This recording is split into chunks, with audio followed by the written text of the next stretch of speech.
کتب خانے میں آپ کا خیر مقدم کرتا ہوں۔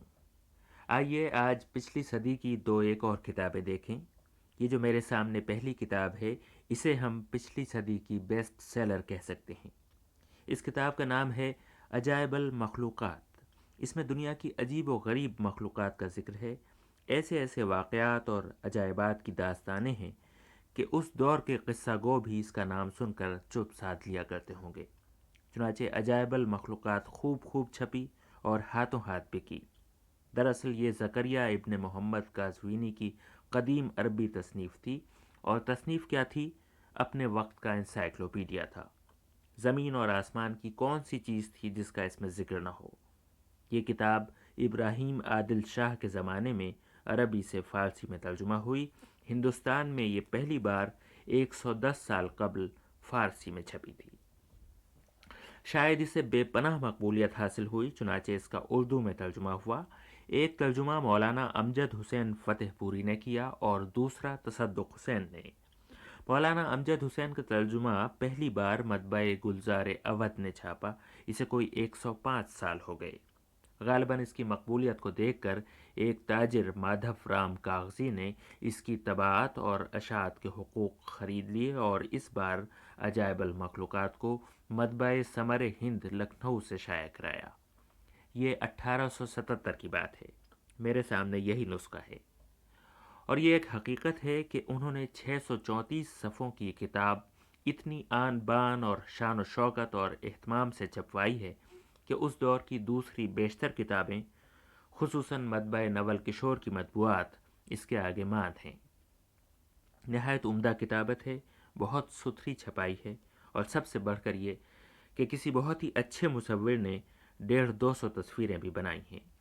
پوری کتاب میں غریب مصور کا نام کہیں نہیں ملتا۔ چنانچہ کتاب کے اشتہار میں خود مادھو رام کاغذی لکھتے ہیں، جس عجیب الخلقت کا حال دیکھا، بے عین ہی اس کی تصویر بھی بنوا دی۔ اب یہ کتاب زبان حال سے اپنے معنی بتا رہی ہے۔ ہر طرف سے خریدار کی صدا آ رہی ہے۔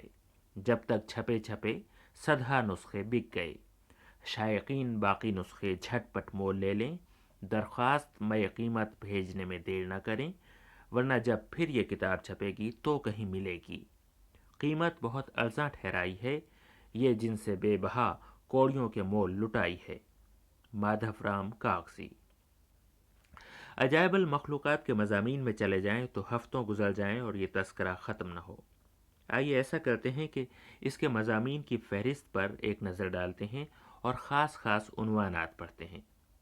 آسمان کی حقیقت، حقیقت قمر، تاثیرات قمر، کواکب، قطب شمالی، قطب جنوبی، حقیقت عناصر اور ترتیب عناصر، کرۂ آتش، کرۂ ہوا، بادل اور مے، رعد اور برق، کرۂ پانی، عجائبات دریا، حیوانات، حیات ارض، زلزلہ، نہریں، چشمے، معدنیات، انسان کا بیان، اہل عرب، اہل فارس، اہل روم، اہل ہند، زراعت، شکار، طیور، فنون، طب، احکام نجوم، چوروں کے ہیلے، عورتوں کے مکر، وغیرہ وغیرہ۔ لیکن اس کتاب کی قدامت کا اندازہ اس بات سے لگایا جا سکتا ہے کہ اول تو اس کے مصنف کا خیال ہے کہ کرۂ ارض یا ہماری زمین درمیان میں ہے اور تمام سیارے اور سورج اس کے گرد گھوم رہے ہیں۔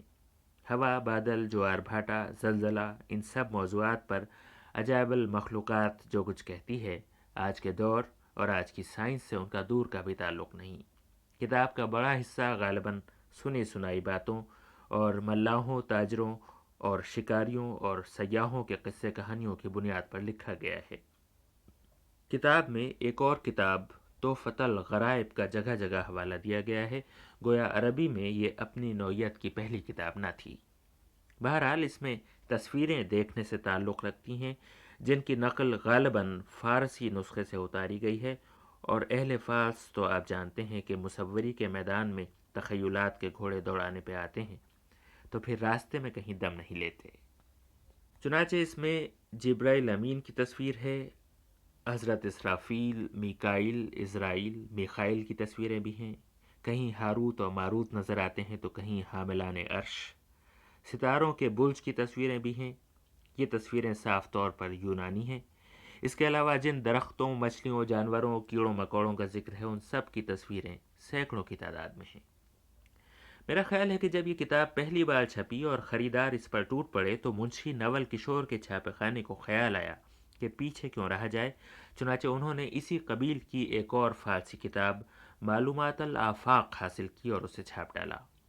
پھر ترجموں کا سلسلہ چلا تو انہوں نے بھی معلومات الآفاق کا ترجمہ کرایا اور فوراً ہی چھاپ کر بازار میں لے آئے۔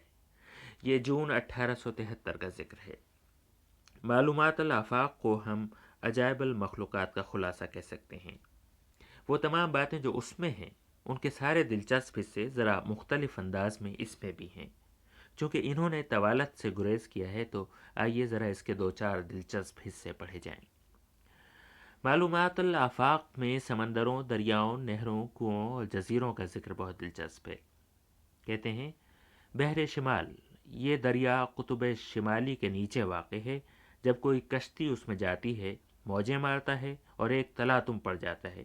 اسی وجہ سے تاجر اس دریا کے سفر سے باز رہتے ہیں۔ کہتے ہیں کہ دریائی انسان اس میں کثرت سے ہوتے ہیں۔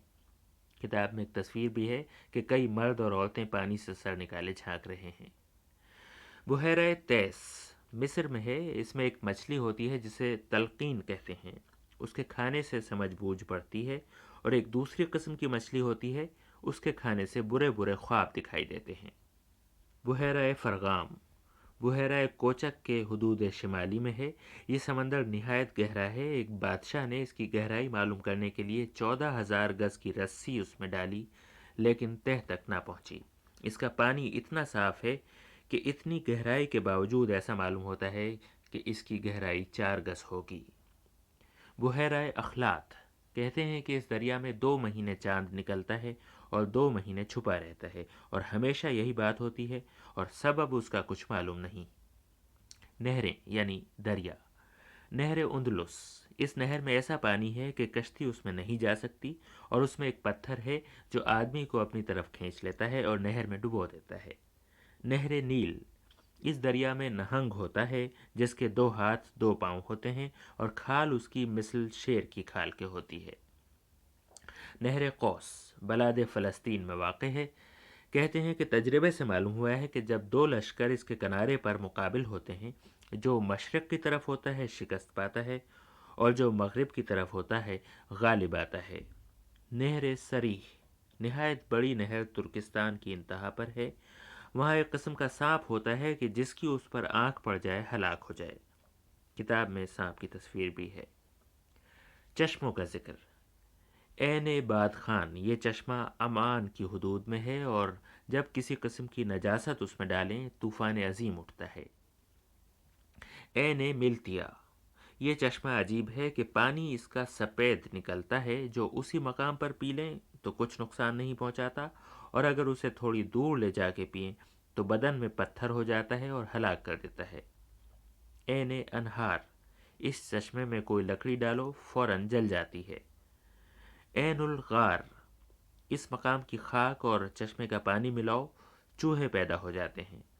عین آذربائیجان، اس چشمے کا پانی نہایت شفاف ہے، جب تھوڑی دیر ٹھہرتا ہے پتھر بن جاتا ہے۔ عین سلیمان، یہ چشمہ قلعہ سلیمان میں ہے۔ جو شہزادہ اس قلعے میں جاتا اور چشمے کا پانی پیتا ہے ضرور بادشاہ ہو جاتا ہے۔ عین الزمب، پانی اس کا نہایت صاف ہے۔ اگر چاندی کے 1000 درم اس میں ڈالیں اور دوسرے روز نکالیں تو 6000 ہو جاتے ہیں۔ جزیرے، جزیرۃ الزا دریائے چین میں ہے۔ اس میں ایک قسم کی لومڑی ہوتی ہے جو ہاتھی اور بھینس کو نگل جاتی ہے۔